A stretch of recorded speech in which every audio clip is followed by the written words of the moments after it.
अब शुरू होने जा रहा है देश का सबसे बड़ा मुकदमा, आपकी अदालत, रजत शर्मा के साथ।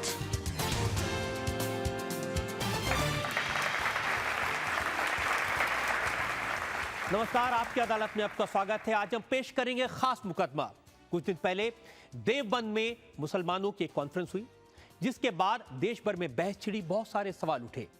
क्या मुसलमानों को वंदे मातरम नहीं गाना चाहिए? क्या वंदे मातरम इस्लाम के खिलाफ है? क्या मुस्लिम महिलाओं को सिर्फ पर्दे में रहना चाहिए? क्या मुसलमानों को टीवी नहीं देखना चाहिए, सिनेमा नहीं देखना चाहिए?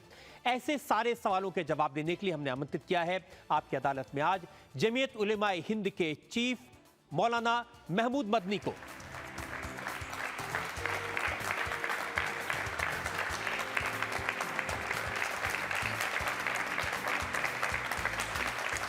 और आपकी अदालत में आज गवाह के तौर पर हाजिर होंगे नई दुनिया के एडिटर शाहिद सिद्दीकी।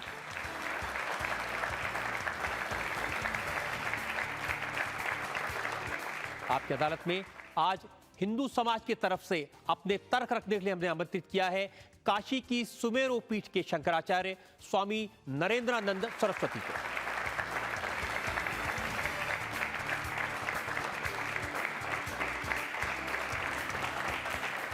सबसे पहले आज के जज ओम थानवी साहब की इजाजत चाहेंगे आज की कार्रवाई शुरू करने के लिए। अदालत की कार्रवाई शुरू की जाए। तो मुकदमा शुरू होता है।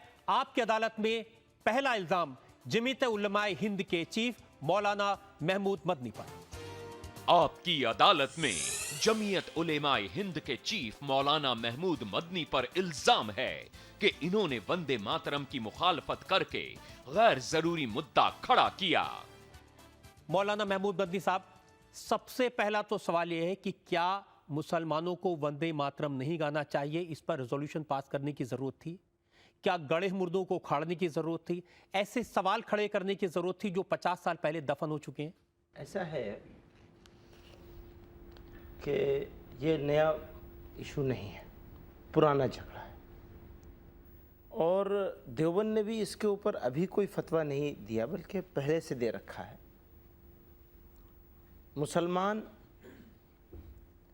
एक खुदा के अलावा किसी की पूजा नहीं कर सकता। ये बेसिक कॉन्सेप्ट है इस्लाम का, बुनियाद है। पिछले कुछ दिनों से देवबंद के करीब के इलाकों में कुछ लोग थोड़े से ये इशू उठा रहे थे लगातार कि देवबंद को ये फतवा वापस लेना चाहिए जो 12 साल पहले देवबंद ने दिया था। और इसी इशू को लेकर उन्होंने इसको पब्लिक में ले गए और पुतला फूंका दारुल उलूम देवबंद का। उन्होंने जिस तरह इसको इशू को रखा था और फिर देवबंद में ये एक बड़ी कॉन्फ्रेंस हो रही थी, तो लाजमी हो गया कि हम लोग भी इसके ऊपर अपना नजरिया। आप कह रहे हैं कि कुछ लोगों ने प्रोवोक किया और आपने फिर से रेजोल्यूशन पास किया कि मुसलमानों को वंदे मातरम नहीं गाना चाहिए। प्रोवोक करना नहीं, बल्कि उन्होंने इसको इशू बनाने की कोशिश की, तो हमारे लिए उसको क्लियर करना जरूरी था। शाहिद सिद्दीकी साहब हमारे साथ हैं, इनका बयान मैंने अखबारों में पढ़ा, हम इनसे जानना चाहते हैं। इन्होंने कहा कि साहब इसका कोई धर्म से, इबादत से कोई लेना देना नहीं है। शाहिद साहब, वंदना के मायने होते हैं तारीफ और तौसीफ। वंदना के मायने होते हैं सलाम करना। वंदना के मायने कभी पूजा के नहीं थे। इनको क्या चाहिए, उलमाए कराम से मैं दरख्वास्त करूंगा कि जो हिंदी के माहिरीन हैं, जो संस्कृत के माहिरीन हैं, उनसे राय लें, उन डिक्शनरियों को देखें और ये देखें कि क्या वंदना के मायने पूजा के हैं। अगर पूजा के नहीं हैं तो मुसलमानों को कोई एतराज इस पे नहीं होना चाहिए, जहां तक मेरी अक्ल है। आपके साथ ही बैठे हैं शंकराचार्य नरेंद्रानंद सरस्वती। शंकराचार्य जी, आपसे जानना चाहेंगे, क्या ये पूजा है? क्या वंदे मातरम जब कहा जाता है ये इबादत है? अशफाक उल्लाह खान जिन्होंने वंदे मातरम गाते हुए फांसी के फंदे पर चढ़ गए, और इस देश के बहुत बड़ा तबका है जो इस्लाम को मानने वाला है, वंदे मातरम का गान करता है। वंदे मातरम भारत के संविधान में प्रस्ताव पारित किया गया राष्ट्रीय गीत के रूप में। मैं आपसे शंकराचार्य ये पूछ रहा हूँ कि जब इसका ट्रांसलेशन करते हैं, जब इसको समझने की कोशिश करते हैं, क्या ये खुदा की, भगवान की प्रार्थना है, इबादत है? ये मातृभूमि की वंदना है, मातृभूमि के प्रति आस्था का एक केंद्र बिंदु है, भारत के संविधान के प्रति आस्था का प्रतीक है। इसका विरोध करना एक तरह से भारत माता का विरोध करना है। ये देशद्रोह जैसा कहते हैं, इसलिए इसका विरोध नहीं होना चाहिए। इसको सबको मिलजुल कर गाना चाहिए, ये आपकी जिससे राय है। हमारी एकता अखंडता सम्मिलित होती। दोनों लोगों का ये कहना है कि ये किसी तरह की धर्म की बात नहीं है, इबादत की बात नहीं है, ये तो दोनों लोग अलग अलग बात कह रहे हैं, लेकिन ठीक है। शाहिद साहब ने ये मशवरा जो दिया है कि इसके ऊपर वो करना चाहिए, तो बहुत आसान तरीक़ा है। शाहिद साहब हैं, आप लोग हैं, ये सवाल खड़ा हो रहा है कि ये वंदना के माने पूजा करना है या नहीं है, तो इसको क्लियर करके इसी की रोशनी में आप सवाल पूछ लीजिए दारुल से। और मैं समझता हूँ आप अगर इसको क्लियर करके सवाल पूछा जाएगा और अगर उनका जवाब ये आ जाता है तो हमें क्या इतराज़ हो सकता है, लेकिन इसमें तो किसी को कोई इतराज़ नहीं होगा। आपकी राय ये है कि दोबारा हम फतवा मांग लें, पूछ सकते हैं, इसको क्लियर करके इसके सही तर्जुमे के साथ कि भाई ये तर्जुमा बनता है, ये डिक्शनरी है, इन्होंने ये कहा है, इन्होंने ये कहा है, इन्होंने ये कहा है, और अगर वो जवाब आ जाता है तो हम किसी को, मैं समझता हूँ हिंदुस्तान में किसी मुसलमान को इस पर कोई इतराज़ देखिए, जो आज के ज़माने के जो नौजवान जिसको देखते हैं, AR रहमान ने जिस तरह से वंदे मातरम को गाया, उन्होंने इसको नाम दिया माँ तुझे सलाम। हाँ, अब माँ को सलाम करने में तो किसी को शिकायत नहीं होनी बिल्कुल चाहिए। कुछ नहीं है, आप मुझसे कहलवा लीजिए, मैं तैयार हूँ। तो उनका कहना है कि वंदे मातरम, जो माँ तुझे सलाम करना, सलाम हम आपको कर रहे हैं, हम आपको भी सलाम करते और हैं, हम आपको सलाम करेंगे। बहुत बहुत शुक्रिया।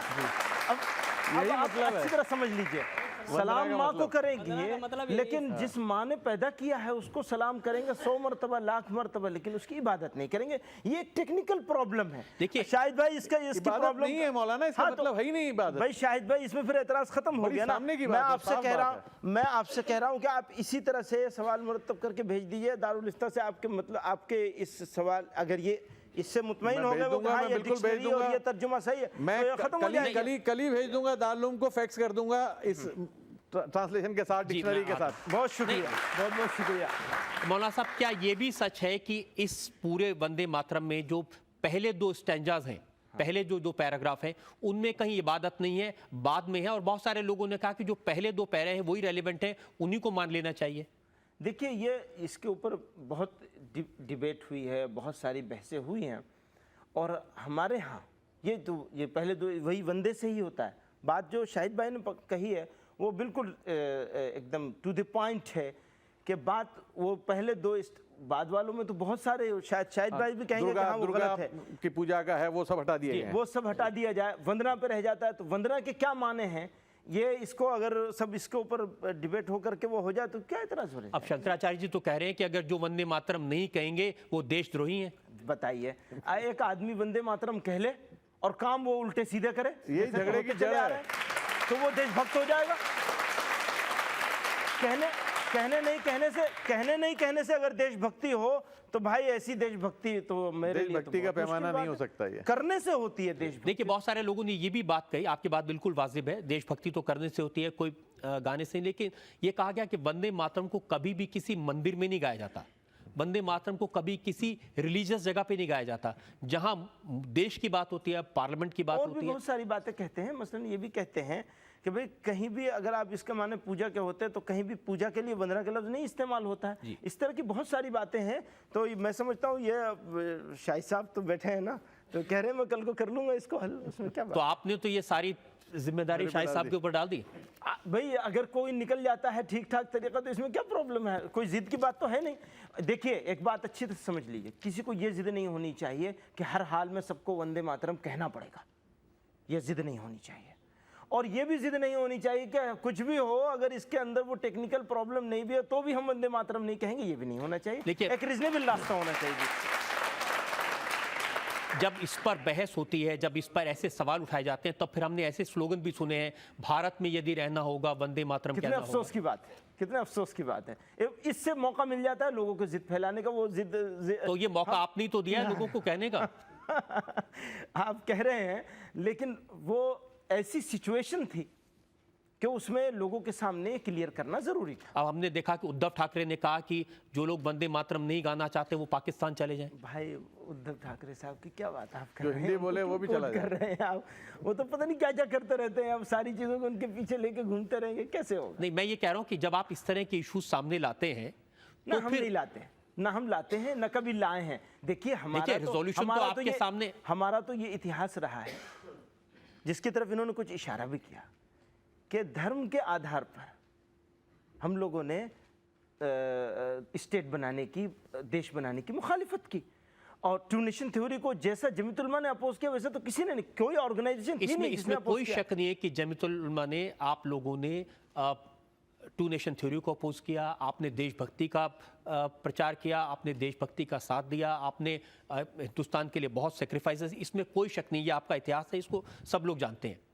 इसीलिए मैं कह रहा हूं, जब आपकी इजलास हो, आपकी इतनी बड़ी कन्वेंशन हो और देवबंद में, उसमें इस चीज का सवाल उठाएं, इस चीज पर रेजोल्यूशन पास करें। आप गाइए, हमें कोई ऑब्जेक्शन नहीं है, आप गाइए, हमें कोई ऑब्जेक्शन नहीं है, सब लोग चाहते हैं कि सब मिलकर गाएं। ठीक है, अगर इसके ऊपर वो शाही साहब वाला रास्ता निकल आता तो उसमें क्या क्या मुश्किल है? अगर ये बात डिक्शनरी से माहिरीन लिसानियात जो लैंग्वेज के स्पेशलिस्ट हैं वो ये कह देते हैं कि हाँ वंदना के ये माने नहीं निकलते हैं पूजा के, तो ये इसको मैं नहीं समझता कि किसी को कोई एतराज होगा। आपको जवाब में फतवा स्वामी जी, उनका कहना है कि ये एक वंदे मातरम नहीं गाएं, इसकी वजह से किसी को देशद्रोही कह देना, ये अच्छी बात नहीं है। भाई देशद्रोह का, देशभक्ति का, इंडोनेशिया मुस्लिम देश है, जो मुस्लिम देश है जिसमें माँ शब्द आया है, लंका का राष्ट्रीय गान जहाँ 8% मुस्लिम हैं और कभी भी उन्होंने उसमें माँ शब्द आया है, बांग्लादेश का राष्ट्रगान इन आइटम ओ मदर माइन, बांग्लादेश मुस्लिम देश, वहाँ भी माँ शब्द आया है। और ऐसी परिस्थिति में अगर देखा जाए तो बहुत से देश हैं जहाँ माँ शब्द खुलकर आता है। शंकराचार्य जी ये कह रहे हैं कि जो बांग्लादेश का नेशनल एंथम है उसमें भी माँ शब्द आता है, पाकिस्तान का जो नेशनल एंथम है उसमें भी माँ का शब्द आता है, तो वंदे मातरम में भी माँ का ही हम शब्द पूरे फख्र के साथ, पूरे गर्व के साथ इस देश की धरती को मादरे वतन कहने मानने को तैयार नहीं, हमेशा माना है और जानते हैं ना, हमारे लिए फख्र की बात है। बिल्कुल। तो फिर वंदे मातरम गाने में क्या परेशानी? वही प्रॉब्लम है कि वो वंदना के माने वहाँ लिए जा रहे हैं, ये समझा जा रहा है, ये समझ रहे हैं कि ये पूजा के माने में है। देखिए, खुदा नहीं मान सकते, माबूद नहीं मान सकते, वो हम अपनी सगी माँ जिसने पैदा किया है उसको भी नहीं मान सकते, जिसको माँ कहते हैं, माँ मानते हैं, माँ है हमारी, वो उसको भी हम पूजा नहीं कर सकते। लेकिन इस पर पहले से विचार क्यों नहीं किया? बहुत सारे लोग, ए आर रहमान का मैंने आपको एग्जांपल मैंने कहा माँ तुझे सलाम तो हम भी कहेंगे, आप कहलवाइए ना, कहेंगे सब लोग मिलकर के, अभी खड़े होकर के, इसमें क्या प्रॉब्लम है? ए आर रहमान का गाना बजाएंगे और सब लोग मिलकर के गाएंगे माँ तुझे सलाम। इसमें क्या परेशानी है? इसमें कोई परेशानी नहीं है। और जावेद अख्तर ने कहा कि मैंने भी वंदे मातरम को 3-3 जगह पर इस्तेमाल किया है और वंदे मातरम कहने में कोई तकलीफ नहीं उनकी है। पर्सनल ओपिनियन है, जाती राय है। तो आप ये कह रहे हैं कि अगर उलेमा इस बात को मान जाएं कि इसमें उलेमा नहीं मान जाएं, ये बात प्रूव हो जाए कि वंदना के माने जो समझे जा रहे हैं वो माने नहीं है बल्कि ये हैं, ये निकलते हैं, तो इसमें क्या एतराज हो सकता है? वो लोग तो शाहिद भाई ने कर लिया ना, जिम्मेदारी ले ली है। तो शाहिद साहब, ये आपकी जिम्मेदारी है, आप पत्र लिखेंगे और इसका रास्ता निकालेंगे।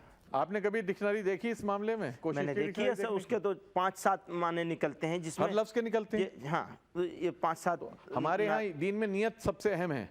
हमारी नियत नहीं है अगर पूजा करने की, इबादत की। अच्छा, जब हम इबादत नहीं होती, हमारे मानी सलाम में है। शाहिद साहब, जब हम ये कह रहे हैं कि माँ तुझे सलाम, जी, इसमें कोई एतराज नहीं है, तो फिर आपको ये जिद क्यों कि वंदे मातरम ही कहो?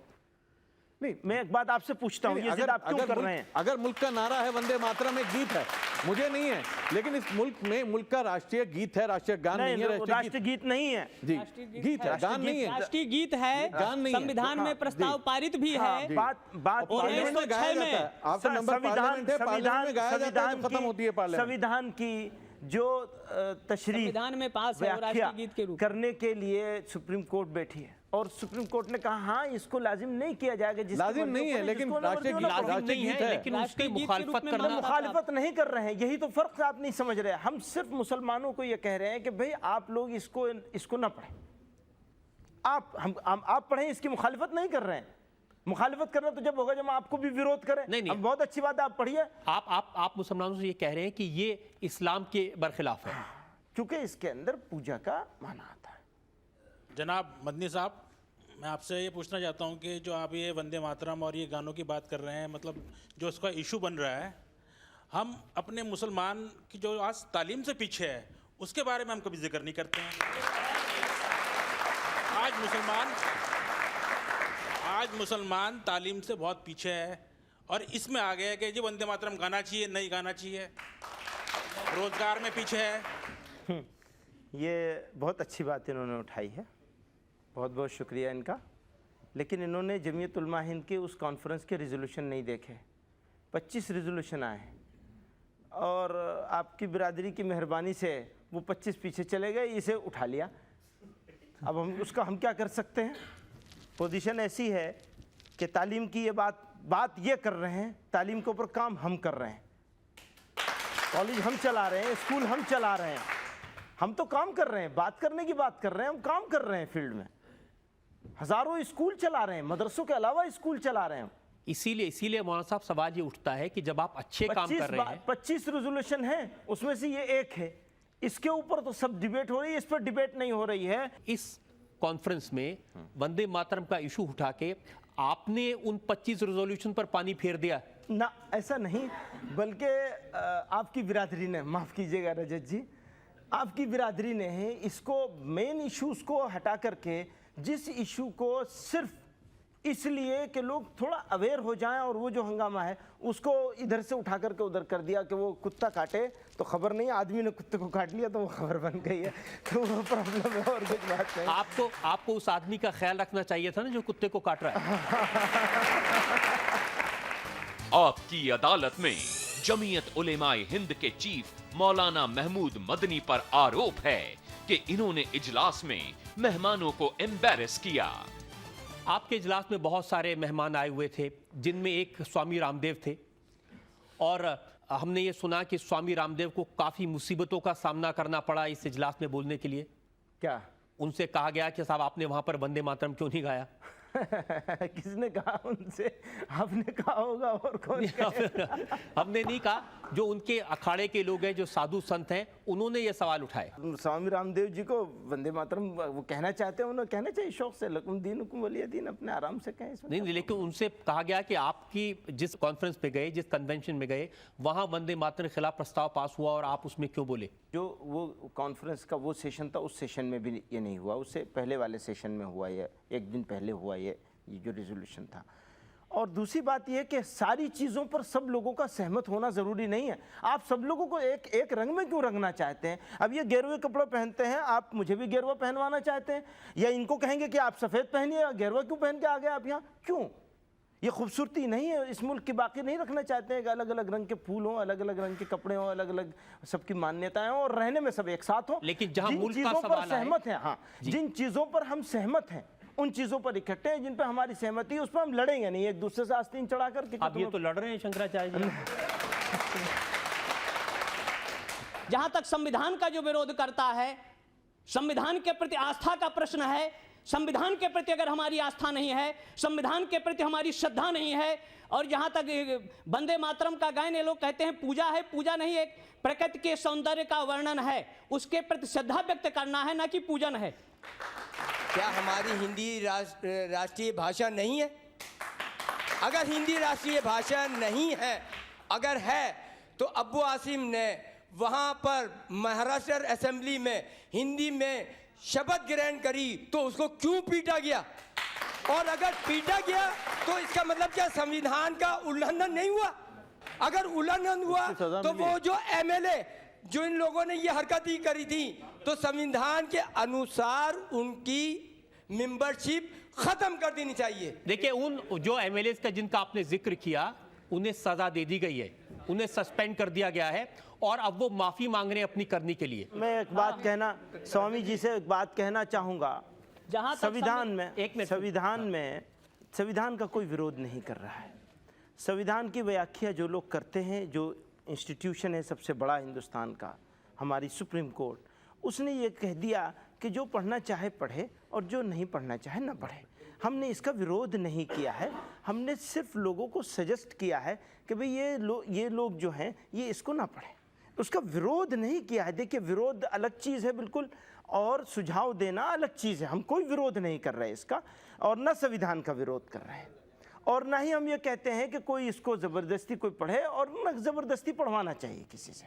स्वामी रामदेव आपके यहाँ आए थे, हमने अखबारों में पढ़ा कि आप फिर वहीं आ गए। ठीक है सर। दारुल में फतवा जारी किया है कि मुसलमान योग गुरु बाबा रामदेव के कैंप में न जाएं। नहीं, पता नहीं वो किसने किया है, वो कैसे अखबार में छप गया है, क्या हुआ है। मेरे पास भी इत्तला आई थी, तो मैंने स्वामी जी से कहा कि स्वामी जी ज़रा नाम तो बताइए उसका, किसने लिख करके दे दिया है। तो वो उन्होंने पूरा पढ़ा। मैं आपको नाम बता देता हूं। हाँ, तो सुनते लीजिए, उनको मिला नहीं। फतवा विभाग के डिप्टी इंचार्ज मुफ्ती एहसान काज़मी। अब इस नाम का कोई आदमी दारुल देवबंद में मुफ्ती नहीं है। मैं मजे की बात बता रहा हूँ आपको, मैं आपको सही बता रहा हूँ, इस नाम का कोई आदमी दारुल देवबंद में। तो इस बात में कोई एतराज नहीं है कि योग करने के लिए मुसलमान जाएं? मैं खुद योगा करता हूँ।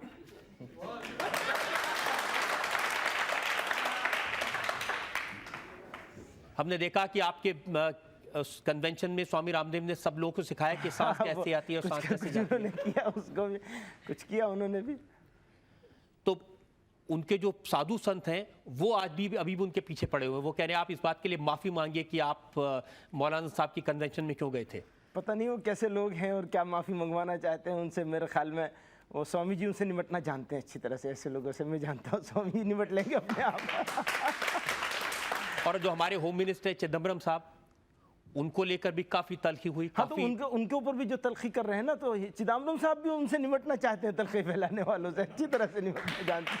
तो मुझे तो ऐसा लग रहा है कि आप स्वामी रामदेव को, चिदम्बरम सबको, बाकी लोगों से लड़वा रहे हैं, आप तमाशा देख रहे हैं। नहीं, ये मतलब नहीं। मैं कह रहा हूँ सही बात के लिए ये लोग अपनी बात पर कायम हैं, और सही बात के लिए वो अपने आप अपने हिसाब से देख लेंगे। जो जब ऐसे सवाल उठते हैं तो उसका फ़ायदा उठाने के लिए बहुत सारे लोग आ जाते हैं। ये ठीक है। हमने आज ये बयान देखा सैयद अली शाह गिलानी का, जो कश्मीर के लीडर हैं, सेपरेटिस्ट लीडर अपने आप को कहते हैं।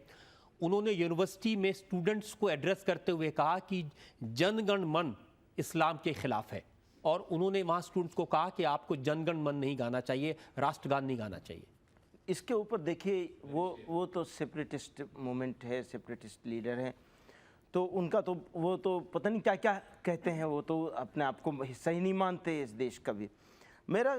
हमारा अगर आप पूछेंगे हमसे, तो जनगण मन अधिनायक पर किसी को कोई ऑब्जेक्शन नहीं है, और सब लोग इसको राष्ट्रीय गान गीत जो जिस रूप में भी आप कहें इसको मानते हैं, पढ़ते हैं, इसका वो एहतराम करते हैं। इसमें किसी को मैं नहीं समझता कि कोई एतराज़ है। हिंदुस्तान के मुसलमानों को मैं नहीं समझता कि कोई ऐसा मिलेगा ऐसा इसके लिए। आप यहाँ फर्स्ट रो में।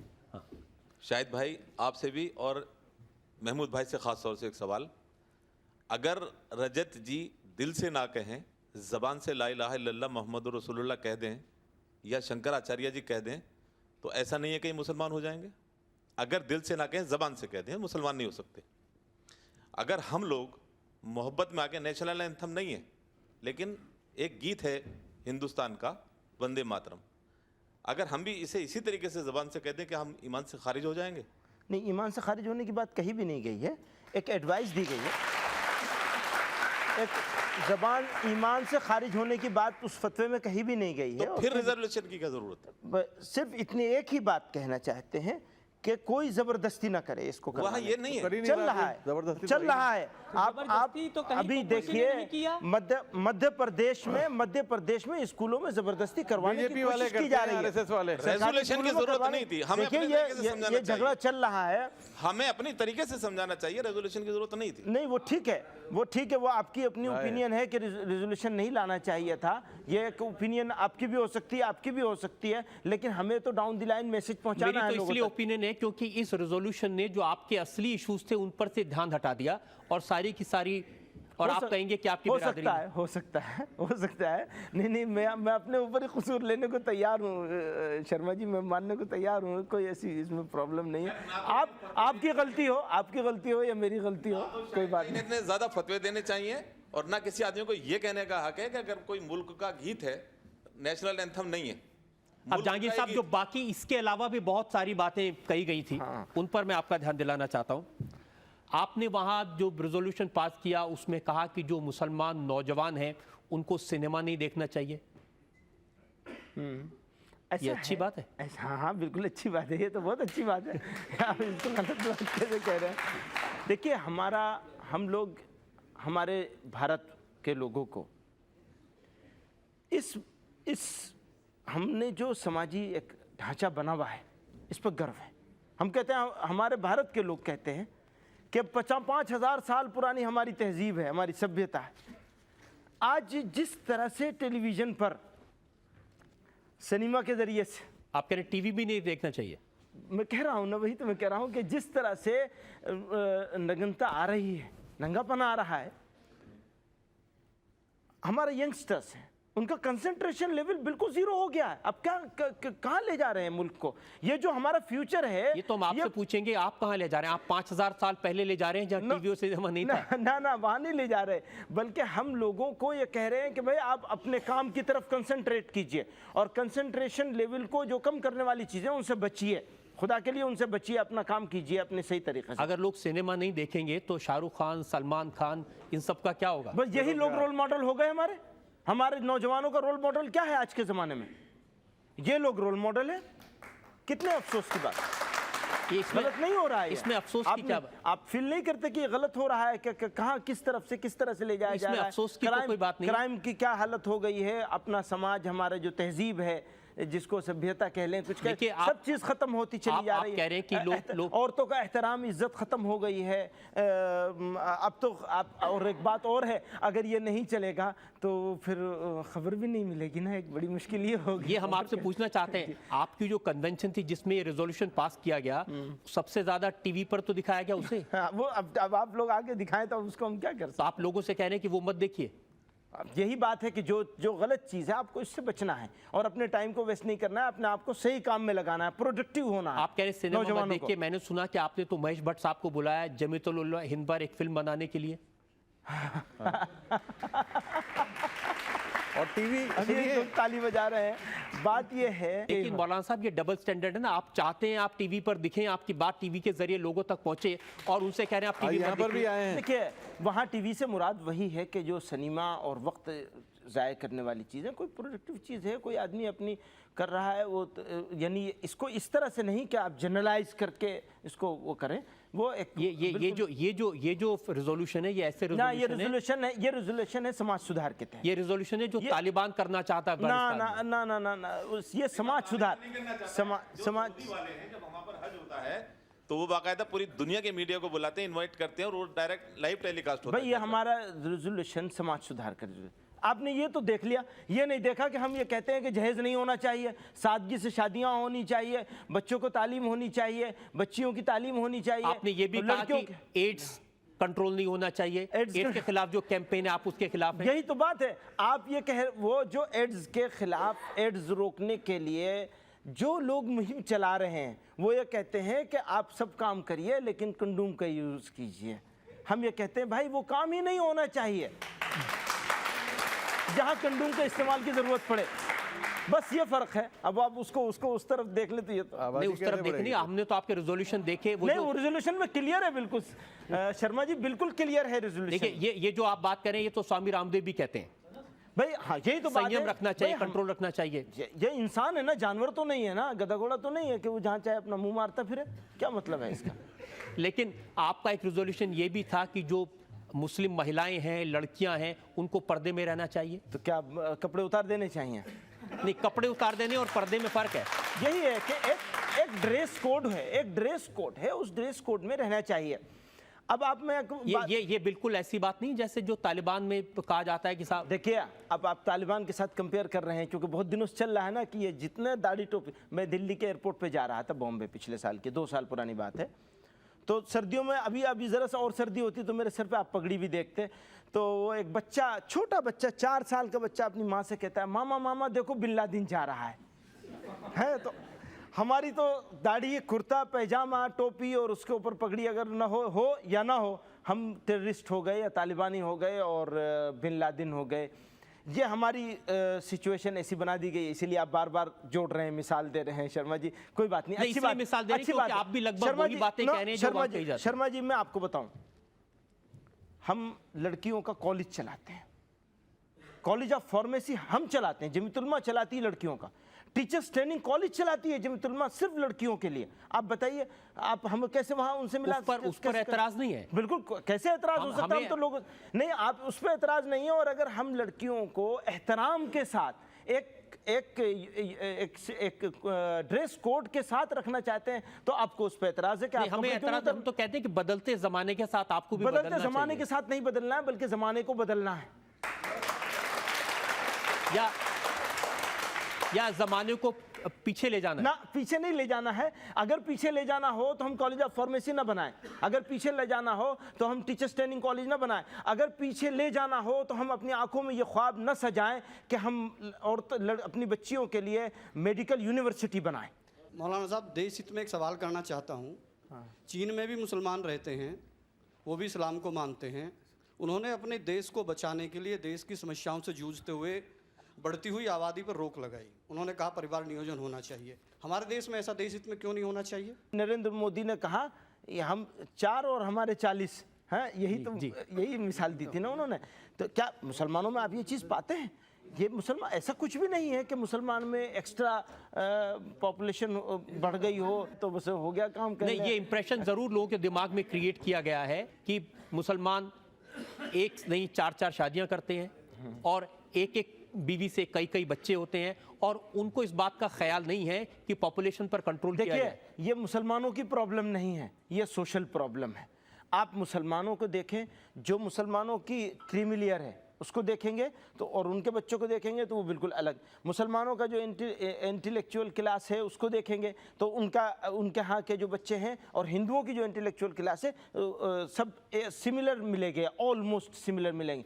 और जो इलिटरेट, जो लोग बैकवर्ड हैं, सोशली बैकवर्ड हैं, उनको देखें और हिंदुओं के जो सोशली बैकवर्ड लोग देखेंगे उनमें सिमिलरिटी, बिल्कुल सिमिलरिटी मिलेगी। क्या जो जनसंख्या नियंत्रण करने के, पॉपुलेशन कंट्रोल के जो तरीके हैं, देखिए पॉपुलेशन उनको अपनाने में एतराज है? देखिए, पॉपुलेशन कंट्रोल को हम कहते हैं कि मुसलमानों के जो समाजी हालत है आप उसको सुधार दीजिए, ये चीज़ तो खुद ब खुद सुधर जाएगी। आप दूसरी तरफ क्यों ले जाना चाहते हैं? आप सही तरफ से बच क्यों रहे हैं? शर्मा जी, आप सीधे रास्ते पे क्यों नहीं लाना चाहते हैं? आप मुसलमानों की जो सोशल प्रॉब्लम है उसको क्यों नहीं एड्रेस करना चाहते हैं? वो जरूर कर देंगे, वो मैंने आपकी बात सुनी, एड्रेस कीजिए। लेकिन उसके साथ साथ जुड़ा ये भी सवाल है।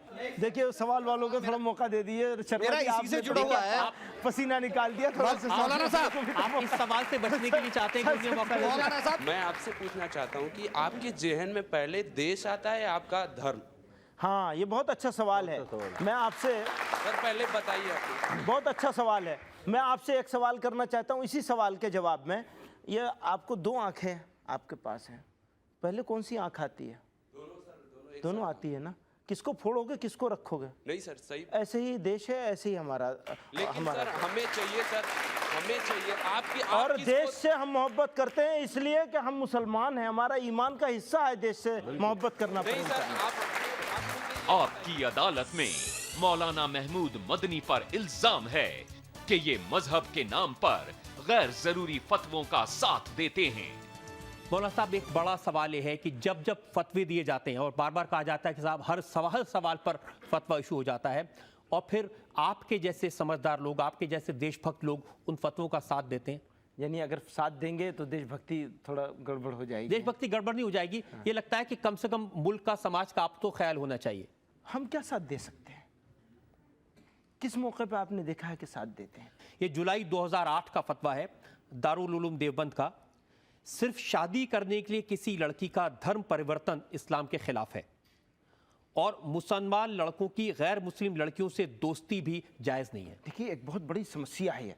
हो क्या रहा है कि किसी को शादी करनी है दूसरी और वो शादी नहीं कर सकता। शर्मा जी, आप नहीं कर सकते शादी और करनी है तो आप क्या करेंगे कि आपने अपने आप को मुस्लिम डिक्लेयर कर दिया। हमने देखा चंद्रमोहन चांद मोहम्मद बन गए। जी, इसी के खिलाफ है ये, इसी के खिलाफ है ये फतवा। अब बताइए, ये प्रोग्रेसिव है या नहीं?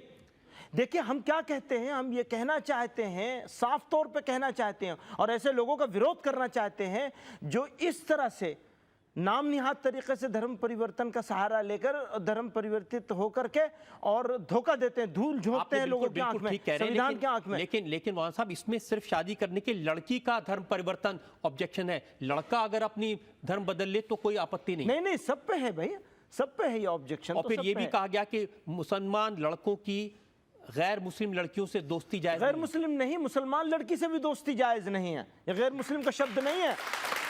आप दोस्ती करें, मिले, उठे बैठे, हाथ मिलाएं, ये करें वो करें, गलत तरीके से रहें, ये तो शंकराचार्य जी भी इसको कहेंगे कि ये ठीक नहीं है, उचित नहीं है। आप भी सपोर्ट करते हैं कि लड़के लड़कियां दोस्ती ना करें आपस में? दोस्ती करें, दोस्ती करना बुरा नहीं है, प्रेम करें, लेकिन प्रेम को वासना की दृष्टि से ना देखा जाए। बस यही बात है, प्लेटोनिक लव। अब मैं एक और फतवे की तरफ का ध्यान दिलाना चाहता हूं। 14 नवंबर 2008 को मौलाना खालिद रशीद फिरंगी साहब ने इन्होंने फतवा दिया। उन्होंने कहा कि डॉक्टर हरिवंश राय बच्चन ने जो मधुशाला लिखी है उस पर ऐतराज है, ये इस्लाम विरोधी है। पता नहीं, मुझे और इसके बारे में नहीं जानता। उन्होंने उसमें कहा कि अब उन्होंने मधुशाला में लिखा है, शेख कहां तुलना हो सकती मस्जिद की मदिरालय से, चिर विधवा है मस्जिद तेरी सदा सुहागिन मधुशाला। उन्होंने लिखा है कि दोनों रहते एक न जब तक मस्जिद मंदिर में जाते, बैर बढ़ाते मस्जिद मंदिर मेल कराती मधुशाला। अब ये शायरों की जबान है, वो भी शायर थे। मैं इसके बारे में ज़्यादा नहीं जानता और न मैं फतवा देने वाला आदमी हूँ, न मेरे पास ये कैपेबिलिटी है कि मैं फतवा दे सकूं। ऐसे फतवे का साथ देंगे या नहीं देंगे? मुझे नहीं मालूम है कि वो उन्होंने किस रोशनी में दिया है, क्या दिया है, क्यों दिया है। मैं इसके बारे में तहकीक कर लूँ, उसके बाद मैं हो सकता है इसका विरोध भी करूँ, हो सकता है इसको सपोर्ट भी करूँ। अभी मैं नहीं कह सकता, मैं इसके बारे में अवेयर नहीं हूँ। चलिए मैं आपको एक और बताता हूँ जी।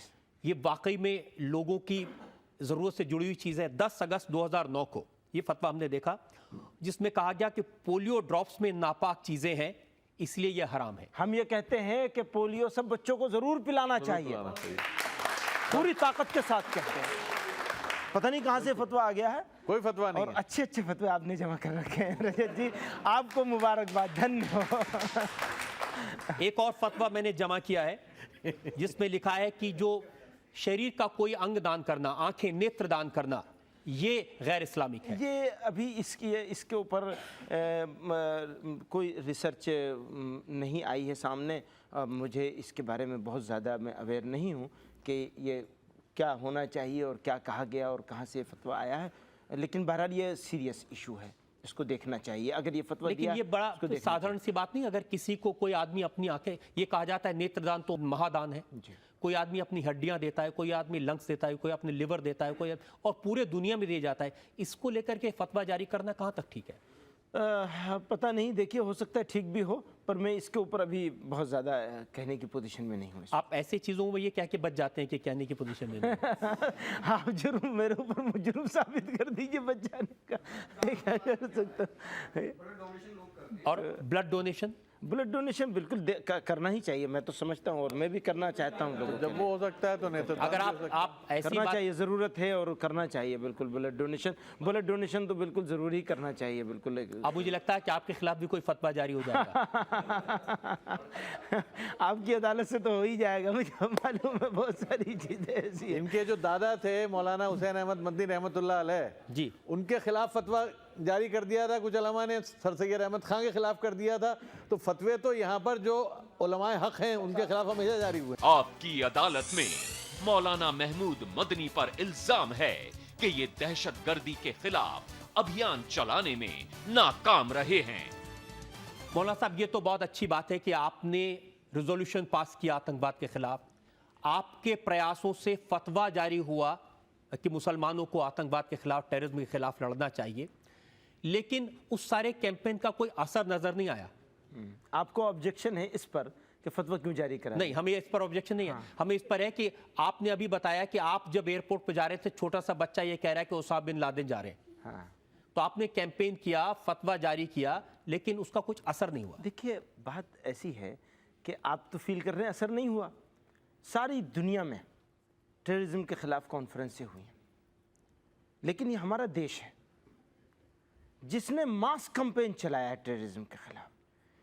सिर्फ भारत में, हिंदुस्तान ही एक ऐसा मुल्क है जहाँ के मुसलमान सड़क पर आए और लाखों, ये रामलीला ग्राउंड आपके दिल्ली का छोटा पड़ गया, निज़ाम कॉलेज ग्राउंड हैदराबाद छोटा पड़ गया, पैलेस ग्राउंड बेंगलोर का वो ये शिकायत कर रहा था कि मुझे इतना छोटा क्यों बनाया गया, और बड़ा ग्राउंड होना चाहिए था। तो ये टेररिज्म के मुद्दे पर भारत के मुसलमानों ने जिस तरह खड़े होकर आवाज़ उठाई, दुनिया के किसी मुल्क के मुसलमान इस तरह नहीं खड़े हुए। अब आप ये चाहते हैं कि जो मुट्ठी भर लोग हैं उनका इलाज भी हम कर लें? उनका इलाज तो वो जो बैठे हुए हैं इलाज करने के लिए, उन्होंने करना है उनका इलाज। और कौन है इसके पीछे, टेररिज्म के पीछे? आज तो नई नई स्टोरियाँ निकल रही हैं। कोई वो अमेरिकन क्या हेडली उसका नाम चल रहा है। तो कहाँ से चल रहा है, किस तरह चल रहा है? मुल्क, बड़े बड़े मुल्क इन्वॉल्व हैं इसमें। तो इसको कंट्रोल करना हमारा काम नहीं है। हमारा काम है लोगों को अवेयर करना कि ये काम गलत है। क्या आपने लोगों को इस बात के लिए अवेयर करने की कोशिश की कि हमारे पड़ोसी मुल्क में आतंकवाद के कैंप चलते हैं, वहाँ आतंकवादियों को तैयार किया जाता है और हिंदुस्तान में भेजा जाता है हमला करने के लिए? देखिए, ये काम हमारा नहीं है। हमारा काम तो अपने लोगों को अवेयर करना है। हम अपने लोगों के ऊपर कंट्रोल कर सकते हैं, पड़ोस के मुल्क को जाकर हम कंट्रोल नहीं कर सकते। पड़ोस के मुल्क को जाकर तो या तो मुल्क कंट्रोल करेगा हमारा, या वो लोग खुद कंट्रोल करेंगे, और नहीं कंट्रोल करेंगे तो अपनी आग में खुद जल रहे हैं। वहाँ जो कुछ होता है उसके बारे में हमारे लोगों को अवेयर करना। हाँ, अब देखिए, आप बॉम्बे के ब्लास्ट के बाद, बॉम्बे के इस इंसिडेंट के बाद जो इसी महीने में पिछले साल हुआ था, बॉम्बे के मुसलमानों ने अपने कब्रिस्तान में परमिशन नहीं दी। ये क्यों हुआ? इसीलिए हुआ कि हिंदुस्तान का मुसलमान टेररिज्म के खिलाफ है, खड़ा है वो कंधे से कंधा मिला करके। लेकिन आप प्लीज़, मैं रिक्वेस्ट करता हूँ आपसे, प्लीज़ इस देश की सेकेंड लार्जेस्ट मेजॉरिटी को आप दीवार से मत लगाइए। आप ज़बरदस्ती उसे कटघरे में मत खड़ा करिए कि तुम देशभक्त नहीं हो, तुम गद्दार हो। ये कह करके कि तुम फला शब्द नहीं कहे तुमने तो तुम्हें गद्दार मान लिया जाएगा। ये नहीं होना चाहिए। यही बात है, यही हमारी लड़ाई है। हम टेररिज्म के खिलाफ कहें तो बहुत खुश सब, हाँ भाई बहुत अच्छा काम कर रहे हैं, मदनी साहब तो बहुत बड़े देशभक्त हैं। और अगर हमने एक अपने टेक्निकल इशू पर, एक सिर्फ टेक्निकल बात को वो कह रहे हैं और सब मानते हैं कि हाँ उसको पढ़ना सब लोगों के लिए ज़रूरी नहीं है और सारे लोग उसको पढ़ते भी नहीं हैं हमेशा, तो आप हमें कटघरे में खड़ा कर दिया, यहाँ बुला के बिठा लिया कि तुमने वंदे मातरम क्यों नहीं कहा, तुम नहीं कहोगे तुम्हें सज़ा मिलेगी। ये नहीं होना चाहिए, प्लीज़ ये नहीं होना चाहिए। मौलाना साहब, आपने जो टेररिज्म के खिलाफ कैंपेन किया है, जिस तरह से अवेयरनेस क्रिएट की है, उसकी वाकई में मैं तारीफ़ करना चाहता हूँ। और अगर मेरा बस चलता तो आपके ऊपर लगे हुए सारे इल्ज़ाम मैं वापस ले लेता। शुक्रिया, धन्यवाद, बहुत आप कदर करते हैं तो बस हम आपको आपका शुक्रिया अदा करते हैं। यही बात है। आपकी अदालत में आज हमने मुकदमा चलाया जमीयत उलमाए हिंद के नेता मौलाना महमूद मदनी पर। हमने गवाह के तौर पर पेश किया नई दुनिया के संपादक शाहिद सिद्दीकी को और शंकराचार्य नरेंद्रानंद सरस्वती को। आपकी अदालत में अब वक्त है आज की कार्रवाई पर आज के जज जनसंता के संपादक ओम थानवी के फैसले का। मैं एक कोश का पन्ना लेके आया हूँ। वंद शब्द जो है वो संस्कृत का है और संस्कृत का सबसे अच्छा कोश जो माना जाता है वो वामन शिवराम आप्टे का कोश है। उससे अच्छा कोश आज तक बना नहीं है। इसमें 3 अर्थ बताए गए हैं। जो पहला अर्थ है वंद, प्रणाम करना, सादर नमस्कार करना, श्रद्धांजलि प्रदान करना। उसके बाद आराधना करना भी आता है, पूजा करना भी आता है, सादर नमस्कार करना भी आता है। ये भाषा की खूबी होती है कि एक शब्द की कई छवियां होती हैं। ये आपके ऊपर है कि आप क्या लेना चाहते हैं। अदालत की राय ये है कि ऐसे विवाद जो सुलझ चुके हों उनको बार बार न उठाया जाए और ऐसे फतवे कम से कम न जारी किए जाएं जिनसे न मुल्क आगे बढ़ता हो न कौम। इस उम्मीद के साथ, इस यकीन के साथ कि मौलाना महमूद मदनी और इनके साथी गैर जरूरी इशूज से अपना ध्यान हटाएंगे और देश को आतंकवाद के खिलाफ लड़ने के लिए तैयार करेंगे ताकि हम सब मिलकर टेररिज्म का मुकाबला कर सकें। आज का मुकदमा यही खत्म करते हैं। अगले सप्ताह से फिर मुलाकात होगी एक नए मुकदमे के साथ। तब तक के लिए नमस्कार।